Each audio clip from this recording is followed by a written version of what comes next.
20 বছর ধরে আমরা চাকরি করব, এই আশা নিয়ে এই যোগ্যতার পরীক্ষায় আমরা উত্তীর্ণ হয়ে আমরা এখানে কিন্তু অবতীর্ণ হয়েছি। আমরা সেইখানে বছর ধরে তারা ভেবেছিলেন যেমনটা পড়াশোনা করে পাশ করে তারা ভেবেছিলেন তারা স্কুলে পড়াবে, তাদের চকলেট হাতে নিয়ে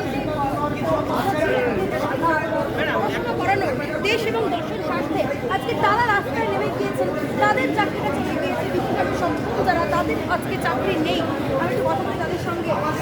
গতকাল মুখ্যমন্ত্রী মমতা বন্দ্যোপাধ্যায় বলেছেন যে এই যে আন্দোলন আপনাদের, এই আন্দোলন নাকি মানবিক আন্দোলন নয়, আপনাদের আরো মানবিক হতে হবে, আপনারা অমানবিকের মতো আন্দোলন করছেন এবং আপনাদের আন্দোলনকে একটা সীমারেখার মধ্যে থাকা উচিত। আপনাদের আন্দোলন সীমারেখা টানার কথা বলছেন। দেখুন, এই আন্দোলন একেবারেই সনাতন হচ্ছে। আমি জানি না আমরা কি করে অমানবিক আর উনি আমাদের কিরকমভাবে মানবিক হতে বলছেন আমি জানি না, কারণ আমাদের মানবিকতা কোথায় নষ্ট হয়েছে, কী করে নষ্ট হয়েছে আমার জানার কথা নয়।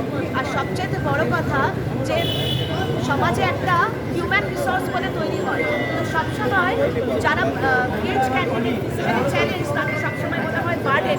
আজকে ছোটোবেলা থেকে আমরা নিজেরা এত কষ্ট করে আমাদের পড়ালেখা পরীক্ষা দেওয়ার সমস্ত কিছু সাধারণের থেকে কিন্তু আমাদের অনেক কষ্ট হিসেবে করতে হচ্ছে, নিজেরা সেটা করে আজকে যখন নিজেদের মানব সম্পদ হিউম্যান রিসোর্সে তৈরি করেছি, যখন প্রতিষ্ঠিত হয়েছি, কিন্তু সেখান থেকে আবার আমাদের রাস্তায় নামিয়ে দিলেন এবং সমাজ বার্ডেন করে দিচ্ছেন।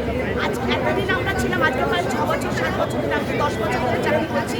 আমি ফ্যামিলির হিউম্যান রিসোর্স তৈরি করছিলাম, তাদের সাপোর্ট করছিলাম। এখন আমাকে যেখানে আবার নামিয়ে দিল, আমি নিজে বার্ডেন তো হয়ে গেলাম, আমার পরিবারকেও কিন্তু আমার রাস্তায় বসিয়ে দিচ্ছি।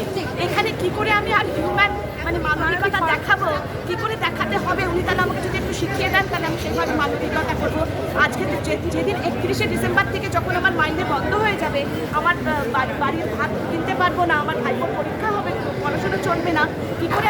আর আমি এরকম নয় যে ও যে বলেছিল উনি চা বিক্রি করুন, মুড়ি বিক্রি করুন, আলু বিক্রি করুন, ওটা আমি পারবো না, কারণ আমার অনেকগুলো অসুবিধা আছে। আমি সাইকেলসটা পরে আছি, তাই আমাকে পয়সা গুনে নিতে হয়, জিনিস দিতে লোকের চোখে দেখতে পায়, তাকে ঠকানো হয়, আর আমাকে তো দেদার ঠকিয়ে নিয়ে যাবে, যেই বুঝতে পারবে যে আমি দেখতে পাচ্ছি না। এখানে যতগুলো ক্যান্ডিডেট আমরা দাঁড়িয়ে আছি, তারা চাউ বিক্রি করতে পারবো না, ঝালমুড়ি বিক্রি করতে পারবো না, আরও কি সব আরো একটা কথা বলতে চাই ম্যাডাম, যেখানে আমাদের এই দৃষ্টিহীন প্রতিবন্ধীদের এই প্যানেলে সিটের থেকে ক্যান্ডিডেট কম।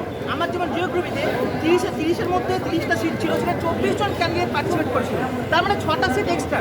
তাহলে কি করে এখানে কোনো ওয়েটিং নেই, তাহলে কি করে দুর্নীতি হলো আমার এই প্যানেলে? সব থেকে বড় প্রশ্ন এখানে আমাদের যেখানে 363টা সিট, সেখানে 146টা মাত্র ক্যান্ডিডেট আছে অল সাবজেক্টে, Bangla, English, geography, physical science. আমি এরকম আমার কাছে পুরো এডুকেশন প্রত্যেকটা সাবজেক্টের আমার কাছে ডকুমেন্টস আছে, আমি দেখাতে পারি।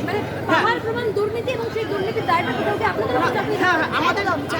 আমাদের সিটের থেকে ক্যান্ডিডেট কম অর্ধেক, যেখানে 346-এর মধ্যে 135 জন চাকরি করছে, সেখানে এতগুলো সিট ফাঁকা, তাহলে কি করে দুর্নীতি হলো? এটা আমার সবচেয়ে বড় প্রশ্ন।